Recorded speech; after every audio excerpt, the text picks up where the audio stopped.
Friends, आज के video में बताने वाली हूँ कैसे आप अपने ही घर में मौजूद दो चीज़ों के इस्तेमाल से अपने पौधों को ज़बरदस्त ग्रोथ दे सकते हैं, उनसे ढेरों फूल पा सकते हैं। साथ ही प्लांट में यदि इंसेक्ट, फंगस, चींटियाँ, एफिड्स, माइट्स हैं तो उनको भी हटा सकते हैं बिना पौधों को नुकसान पहुँचाए। प्लांट को इतनी भीषण गर्मी में भी हरा भरा और स्वस्थ रखेगा। तो ये है लहसुन, बहुत ही आसानी से हमें उपलब्ध हो जाता है। साथ में है चाय पत्ती। दोनों का इस्तेमाल आज मैं इस फर्टिलाइज़र को बनाने में करने वाली हूँ। इसका सही तरीका आपको मालूम होना ज़रूरी है। साथ ही प्लांट पर किस तरह से यूज़ करना है ये भी जानना ज़रूरी है, क्योंकि गर्मियों के दिनों में यदि हम प्लांट में फर्टिलाइज़र डालते समय या बनाते समय थोड़ी भी गलती करते हैं, चाहे वो ऑर्गेनिक हो या फिर केमिकल हो, पौधे को नुकसान पहुंचा सकता है। तो पूरे वीडियो में मेरे साथ बने रहें। बहुत ही आसान तरीके से आप इस फर्टिलाइज़र को बना पाएंगे और पौधे में आपको इसके रिज़ल्ट बहुत ही जल्दी देखने को मिलेंगे। मैंने अपने कई प्लांट्स पर इसका इस्तेमाल किया है और मुझे कमाल के रिज़ल्ट मिले हैं। तो पौधों की संख्या के हिसाब से आप इस फर्टिलाइज़र को कम ज़्यादा बना सकते हैं। मैं 4 से 5 पौधों के लिए फर्टिलाइज़र तैयार करूँगी, उसी हिसाब से इसकी मात्रा बताऊँगी। ये एक लिक्विड फर्टिलाइज़र है, इसलिए इस बात का ध्यान रखें बहुत तेज़ धूप में आपको इसका इस्तेमाल नहीं करना है। सुबह या शाम के समय आप इसका इस्तेमाल करें, या फिर स्प्रे कर रहे हैं तब भी आपको ठंडक में ही स्प्रे करना है। दो तरह से आप इसका यूज़ कर सकते हैं। डायरेक्ट मिट्टी में डाल सकते हैं, प्लांट की पत्तियों में या टहनियों में इंसेक्ट या फंगस, चींटियाँ हैं तो आप स्प्रे भी कर सकते हैं। बहुत ही अच्छा रिज़ल्ट देखने को मिलता है। तो हमें लहसुन की इस तरह से ये कलियाँ निकाल लेनी है और छिलकों सहित इसको अच्छी तरह से कूट लेना है। हमें पीसना नहीं है, पेस्ट नहीं बनाना है, हल्का सा दरदरा कूट लेना है।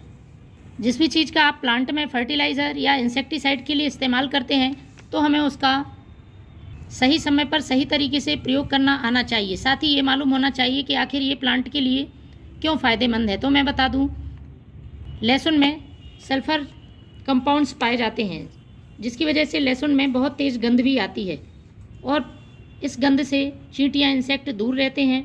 साथ ही ये डिसीज़ रेजिस्टेंस इम्प्रूव करता है अपने पौधों के लिए, पौधे की ग्रोथ को बढ़ाता है, लीफ हरी और हेल्दी रहती हैं। इसमें एक एलिसिन नाम का कंपाउंड होता है जो कि कीड़े और फंगस दूर रखने का काम करता है। एंटीबैक्टीरियल और एंटी फंगल प्रॉपर्टीज़ इसमें पाई जाती हैं, जिससे एक नेचुरल पेस्टिसाइड की तरह काम करता है। इसके साथ ही इसमें पोटेशियम भरपूर मात्रा में होता है, जड़ें मजबूत बनती हैं, फल फूल बनाने में मदद करता है ये पोटेशियम। ओवरऑल प्लांट हेल्थ के लिए बहुत ही उपयोगी लहसुन होता है। साथ ही कुछ मात्रा में इसमें कुछ सूक्ष्म पोषक तत्व कैल्शियम, मैग्नीशियम, आयरन होते हैं जो कि प्लांट के मेटाबॉलिज्म और एंजाइम एक्टिविटी के लिए ज़रूरी हैं। सॉइल का स्ट्रक्चर ठीक करता है, गुड बैक्टीरिया इंक्रीज़ करता है।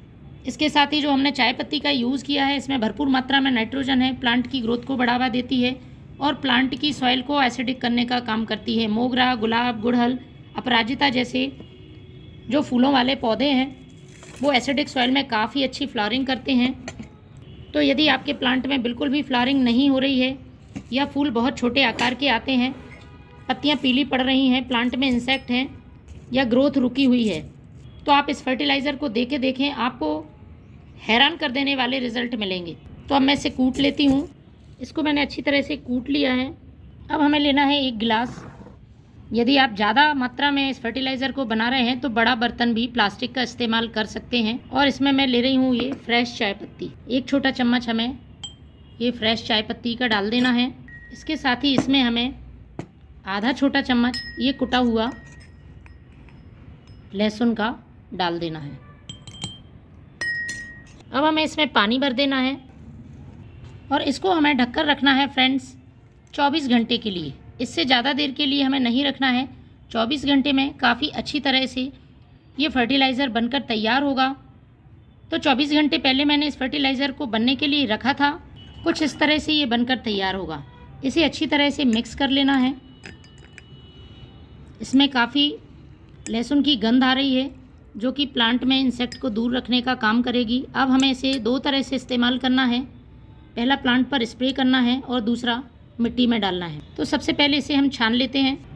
छानने के बाद हमें इसे डाइल्यूट करना है, डायरेक्ट प्लांट की मिट्टी में नहीं डालना है।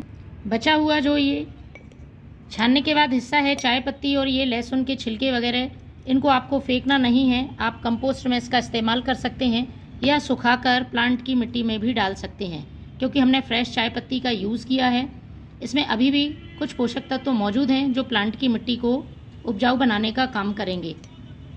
अब हमें जितना आप फर्टिलाइज़र ले रहे हैं उसका लगभग 5 गुना सादा पानी मिलाना है।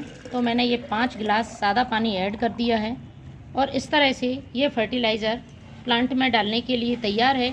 इसको आपको अपने प्लांट की मिट्टी में पॉट की साइज़ के हिसाब से डालना है। मिट्टी एक दिन पहले गुड़ाई कर लें, साथ ही ड्राई होनी चाहिए, तभी आपको इसका इस्तेमाल करना है। देखिए ये ड्राई मिट्टी है, इसमें ही मैंने इस फर्टिलाइज़र को डाला है। इतना फर्टिलाइज़र डालें जितना कि जड़ें अवशोषित कर सकें, ड्रेनेज होल से बाहर ना निकले। इसके बाद यदि आप स्प्रे करना चाह रहे हैं तो इसमें थोड़ा सा पानी और मिला लें जिससे कि ये ज़्यादा डाइल्यूट हो जाए और फिर स्प्रे बॉटल में भर आपको अपने सभी प्लांट्स पर स्प्रे करना है। विशेषकर जिसमें इंसेक्ट, फंगस या चींटियां हैं उन पर तो आपको ज़रूरी करना है। तो महीने में एक बार इस फर्टिलाइज़र का यूज़ आप अपने प्लांट पर करें। आपके पौधे हरे भरे रहेंगे और ढेरों फल फूल देंगे। Thank you.